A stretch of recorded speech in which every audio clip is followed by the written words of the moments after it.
Magandang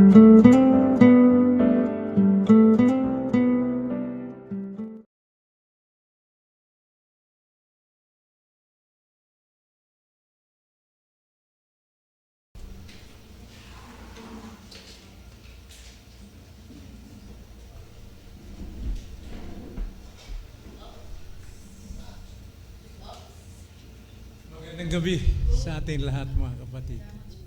Salamat sa Panginoon at makapagbahagi ng salita ng Diyos ngayong gabi sa ating pulong panalangin at ating buksan ang ating mga Biblia sa Matthew chapter 6 verse 33. Isang familiar verse sa ating lahat. Ganito ang sabi, Matthew chapter 6 verse 33, ngunit simulan natin sa verse 31. Kaya huwag kayong mabalisa na magsasabi, ano ang aming kakanin? O ano ang aming iinumin? O ano ang aming isusuot? Sapagkat hinahanap ng mga hentil ang lahat ng mga bagay na ito at batid ng inyong Ama sa langit na kailangan ninyo ang lahat ng mga bagay na ito. Ngunit hanapin muna ninyo ang kanyang kaharian at ang kanyang katuwiran at ang lahat ng mga bagay na ito ay pawang idaragdag sa inyo. Ito ang salita ng Panginoon at ating pinamagatan ng ating pag-aaral ngayong gabi, meditation natin, mga dapat hanapin ng Kristiyano. Tayo manalangin.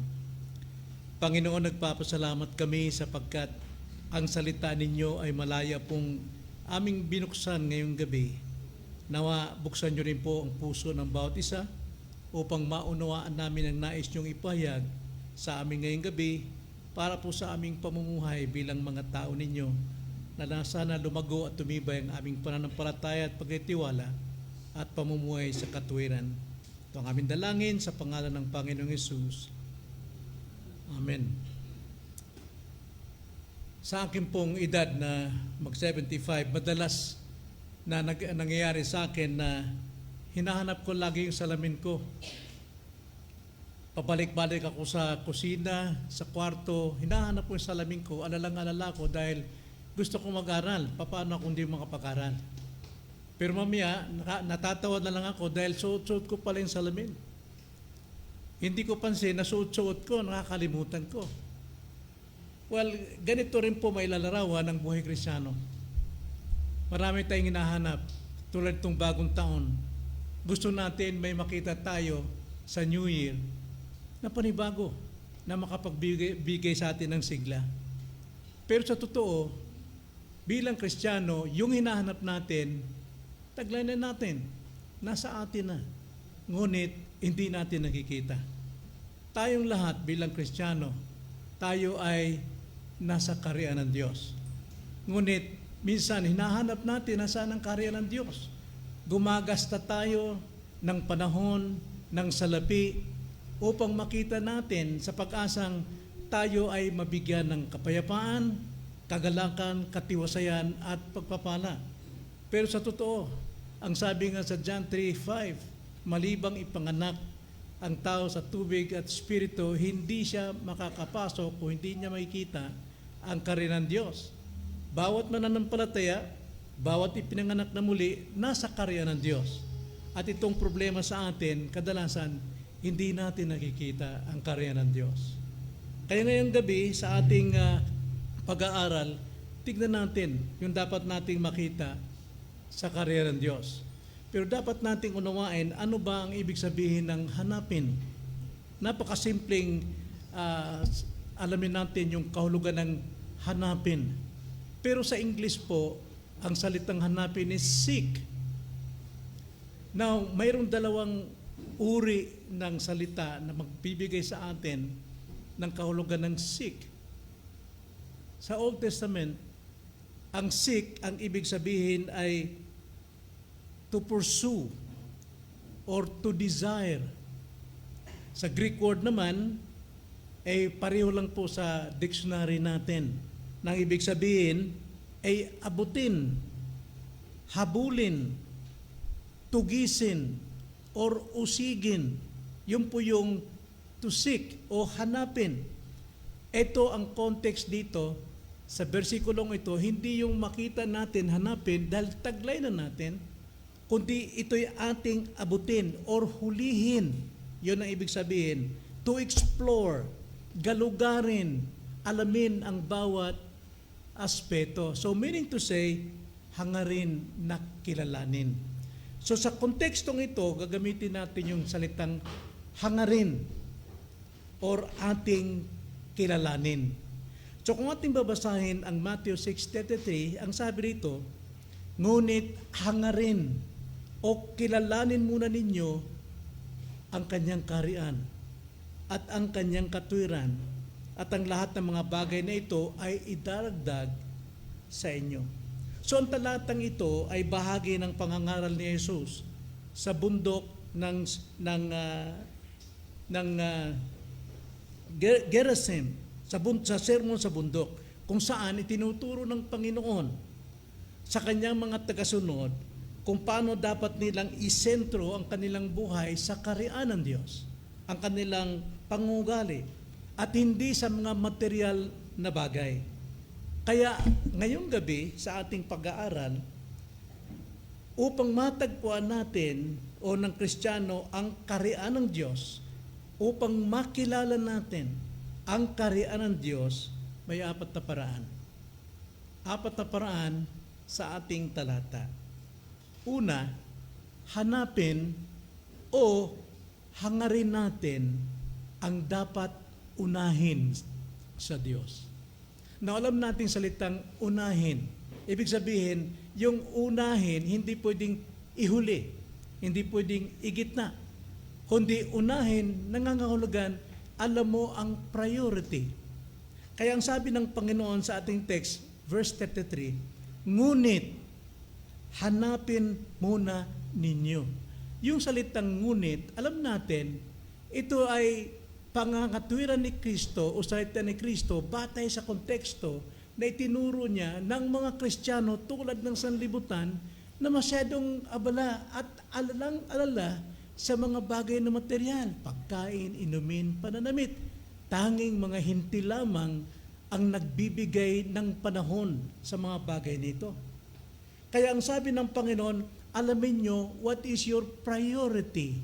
Ano yung dapat yung unahin. Kaya ang salita rito, ngunit hanapin muna ninyo.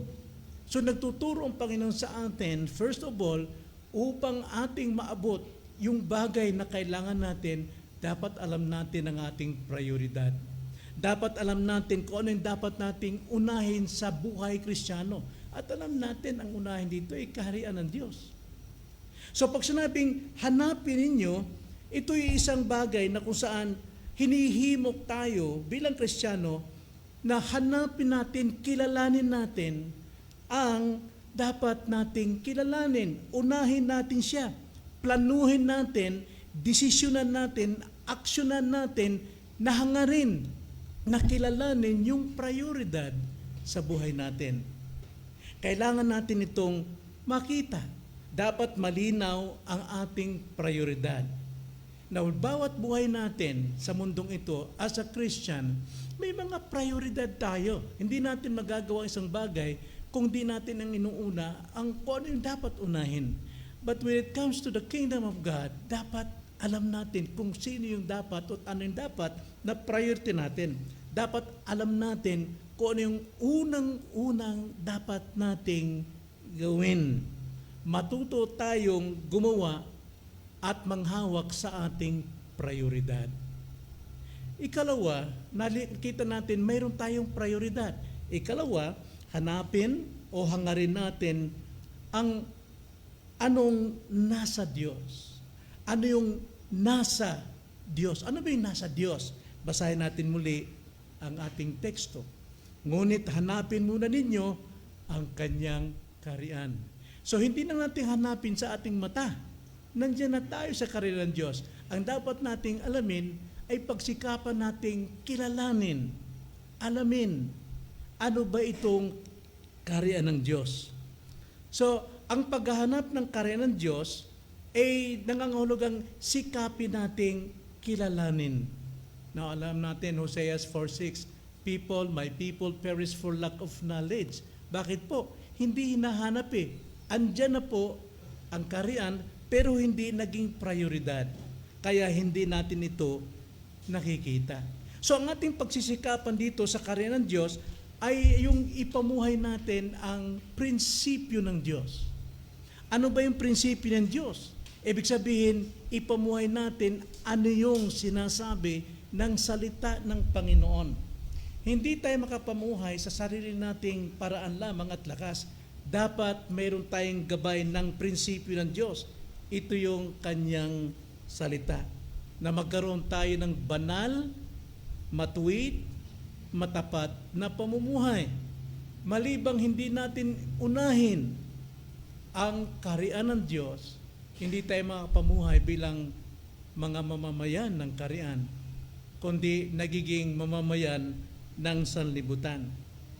Ang kaharian ng Diyos o nasa Kristiyano, hindi sa future, hindi darating, kundi nandiyan na tayo. Pagsikapan nating alamin ito, bawat aspeto sa buhay natin. Kaya nga, ang sabi nga ng Panginoon kay Nicodemo, malibang ang tao ay may panganak muli, hindi niya makikita ang kaharian ng Diyos. Malibang ang tao ay mapanganak sa tubig at espiritu, hindi siya makakapasok sa kaharian ng Diyos. Now, alam natin si Nicodemo, siya isang guro ng banal na kasulatan, tagapagturo, membro ng Sanhedrin. Pero sa kanyang pangungusap at sa kanyang pamumuhay, hindi pa niya nakikita ang kaharian ng Diyos. Pero tayong Kristiyano, alam natin ito, nandiyan na tayo. Pero ang problema sa atin, hindi natin ito pinagsisikapan. Hindi natin ito hinahanap. Dapat lang hanapin natin sa ating pamumuhay. Dapat yung ugali natin nakabatay sa kaharian ng Diyos. Yung mga plano natin, yung mga hangarin natin, yung pag-ibig natin ay hindi dapat sa sanlibutan, kundi sa kaharian ng Diyos. Yung ating pakikitungo sa kapwa, yung ating pag-ibig sa kapwa, yung ating relasyon sa pamilya, yung ating relasyon sa iglesia, dapat relasyon na nasa kaharian ng Diyos. Sapagkat sa ating panahon ngayon, kaharian ng sanlibutan ang ipinapairal sa loob ng iglesia ng Panginoon. So dapat hanapin natin o hangarin natin ang una sa Diyos. Ikalawa, hanapin natin at hangarin ang nasa Diyos, ang kanyang kaharian. Ikatlo, hanapin natin at hangarin ang katangian ng Diyos, the attributes of God. Sapagkat kung wala ang attributes ng Diyos sa atin, mga kapatid, tayo ay isang taong kinasusuklaman at tayo'y patungo sa kapamakan. Nasa atin na rin yung katangian na yun, binigay sa atin ni Kristo. Pero, kailangan pa rin nating hanapin. Basahin natin ang ating teksto. Ngunit hanapin muna ninyo ang kaharian ng Diyos at ang kanyang katuwiran. Yung katuwiran ng Panginoon, yung attributes, yung katangian ng Diyos na ibinigay sa atin. Hindi ng ating sariling katuwiran, kundi katuwiran ng Diyos na nakay Kristo. Yan yung katuwiran na dapat nating alamin, hanapin, ipamuhay. Kaya ang katuwiran ng Diyos ay nakikita sa bawat kilos ng Kristiyano, sa bawat kabutihan ng Kristiyano, sa bawat pagpapakumbaba ng Kristiyano, at sa bawat cares ng Kristiyano. Kaya nga, dapat nakikita ito sa atin. Yan ang utos ng Panginoon sa kanyang sermon sa the Mount, di ba? Matthew 5:16. Ang sabi ng Panginoon, pagliwanagin ninyo ng gayon ang inyong ilaw sa harap ng mga tao upang makita nila ang inyong mabubuting gawa, ang katwiran ng Diyos na nasa inyo, at luwalatiin nila ang yung mga ama na sa langit. Hindi sila matututong magluwalhati sa ating Diyos kung di makita sa atin ang katwiran. At hindi natin makikita ang katwiran ni Kristo kung hindi natin ito pinag-aaralan, pinagsisikapan, na ito'y ating maipamuhay.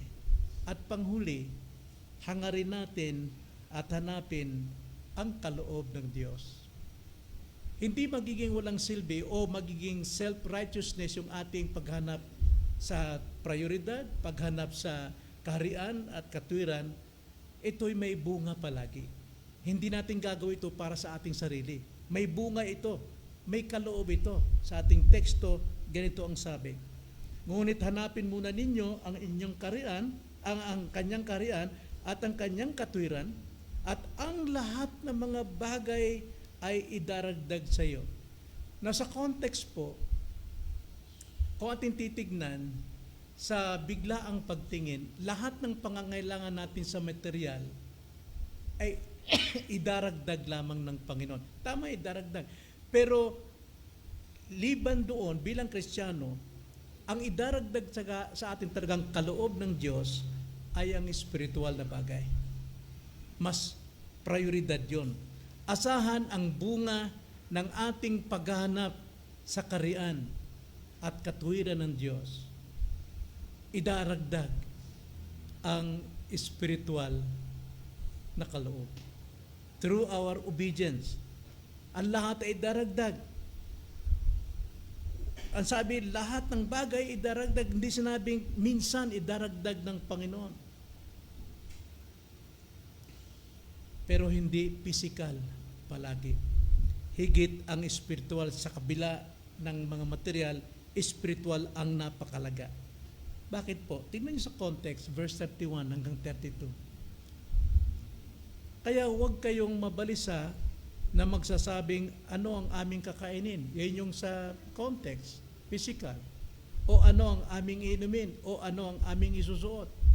Huwag daw. Bakit? Sapagkat itong hinahanap ng mga hentil.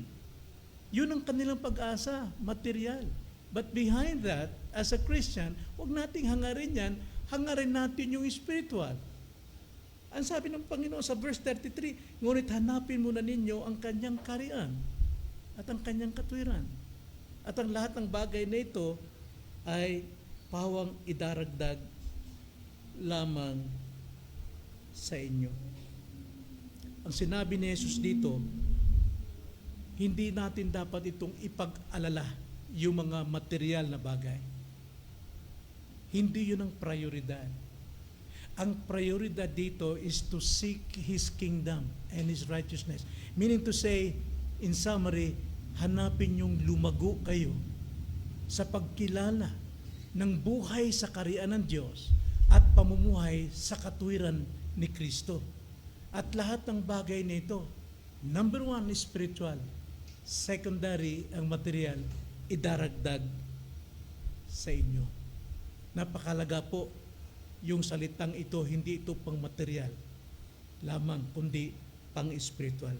So ang Matthew 6:33 ay isang paalala ng tunay na kayamanan ay hindi matatagpuan sa mga material na bagay, kundi sa relasyon natin sa Diyos. So sa paghahanap ng kanyang kaharian at katwiran, matuto tayong mamuhay ng may layunin, may pag-asa, at may pananampalataya. Harapin natin ang bawat umaga dahil alam natin ito'y tinakda ng Diyos sa pamagitan ng kanyang providensya. So lahat ng bagay para sa ating kabubuti, harapin natin ito sa buhay, pananampalataya, at hindi sa mga pisikal na pagharap ng buhay. Tayo manalangin. Panginoon, maraming salamat po sa gabing ito. Tunay na makapangyarihan ng iyong salita sapagkat ito'y espiritu at nagmumulat ng aming spiritual na paningin, nagmumulat ng aming kalayaan upang kami ay makalaya sa mga pribilehiyo na pang material lamang, kundi unahin namin ang nararapat naming unahin bilang mga anak ninyo, walang iba kundi ang iyong kaharian at ang iyong katwiran. Ito ang aming dalangin sa pangalan ng Panginoong Hesus. Amen.